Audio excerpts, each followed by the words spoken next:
تو جب میں مجھے اسد بخاری صاحب کا ملازم آیا کہ جی آپ کو شاہ صاحب بلا رہے کسی سے ملوانا ہے، تو میں جب ان کے گھر پہ آیا وہاں گلبرگ میں، تو وہاں کرسی پر جو بیٹھے تھے وہ کھڑے ہو گئے، اور پہلے وہ کرسی پر بیٹھے تھے، میرے آنے کے بعد وہ زمین پر بیٹھ گئے، وہ تھے سعید لال داس۔ تو ہمارا تعلق قلندر صاحب، اور یہ میری خوش نصیبی ہے، میرے لیے بہت بڑا اعزاز ہے، اور اس کے دردانہ کے توسط سے کہ میں آج کی شام میں شامل ہوں، اور جو عشاق قلندر ہیں، قلندر کے جو عاشقین ہیں، میں بھی ان میں شامل ہوں۔ ایک اور بات میں آپ سے کروں کہ یہاں جو دھمال قلندر شہباز کی ہے، ایک میں آپ کو تاریخی بات بتانا چاہ رہا ہوں، یہ موقع ہے اس لیے۔ وہ تاریخی بات یہ ہے کہ شیخ ذوالفقار علی بھٹو جب وزیر اعظم تھے تو ان کے دور میں شہنشاہ ایران آئے تھے۔ اگر آپ تو چھوٹے ہیں، جو بڑے ہیں ان کو پتہ ہوگا، بڑی ایمرجنسی میٹنگ کے لیے آئے تھے۔ ان کا جیٹ نواب شاہ میں لینڈ کیا تھا، کیونکہ موہنجو دڑو ایئرپورٹ پر جیٹ لینڈ نہیں کر سکتا تھا، وہ چھوٹا ایئرپورٹ ہے آج بھی۔ نواب شاہ سے پھر وہ ہیلی کاپٹر میں لاڑکانہ میں المرتضیٰ میں آئے تھے۔ المرتضیٰ جو کہ شہید ذوالفقار علی بھٹو کا بنگلہ تھا، کوٹھی تھی۔ بھٹو صاحب فنکاروں کی بڑی قدر کرتے تھے، بڑی محبت دیتے تھے ان کو۔ ہر اسی طرح کوئی ہیڈ آف اسٹیٹ آتا تھا تو ڈنر کے بعد وہ محفل موسیقی بھی رکھتے تھے، اور فنکاروں اور لوکل فنکاروں کو بلاتے تھے۔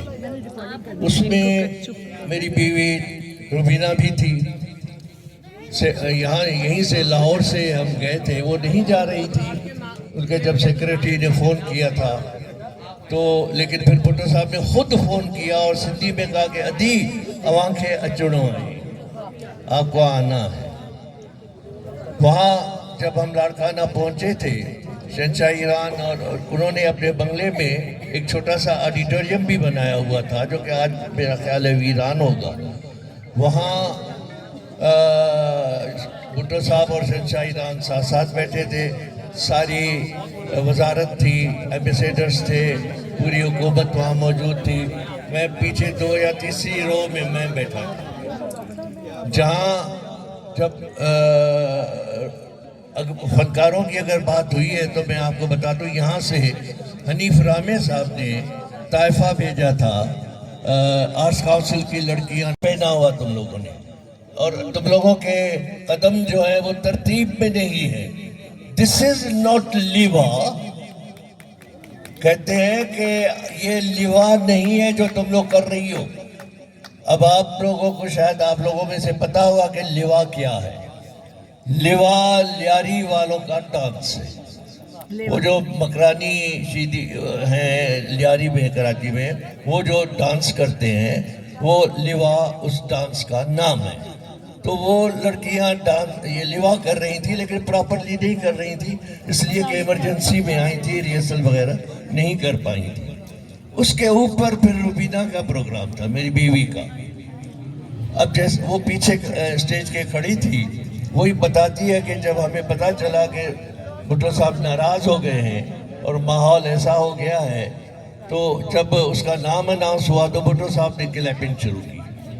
جب کلیپنگ کی تو شہنشاہ ایران نے بھی کلیپنگ کی۔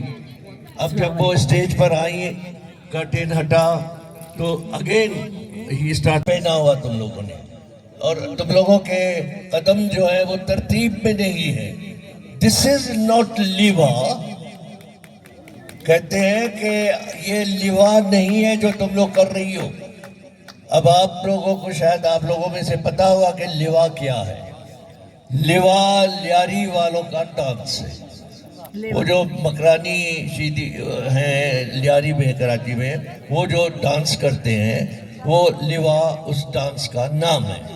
تو وہ لڑکیاں ڈانس یہ لیوا کر رہی تھی، لیکن پراپرلی نہیں کر رہی تھی، اس لیے کہ ایمرجنسی میں آئی تھی، ریہرسل وغیرہ نہیں کر پائی تھی۔ اس کے اوپر پھر روبینہ کا پروگرام تھا، میری بیوی کا. اب جیسے وہ پیچھے اسٹیج کے کھڑی تھی، وہی بتاتی ہے کہ جب ہمیں پتہ چلا کہ بھٹو صاحب ناراض ہو گئے ہیں اور ماحول ایسا ہو گیا ہے، تو جب اس کا نام اناؤنس ہوا تو بھٹو صاحب نے کلیپنگ شروع کی. جب کلیپنگ کی تو شاہ ایران نے بھی کلیپنگ کی. اب جب وہ اسٹیج پر آئیں، کرٹن ہٹا تو again he start.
Hassan Hussain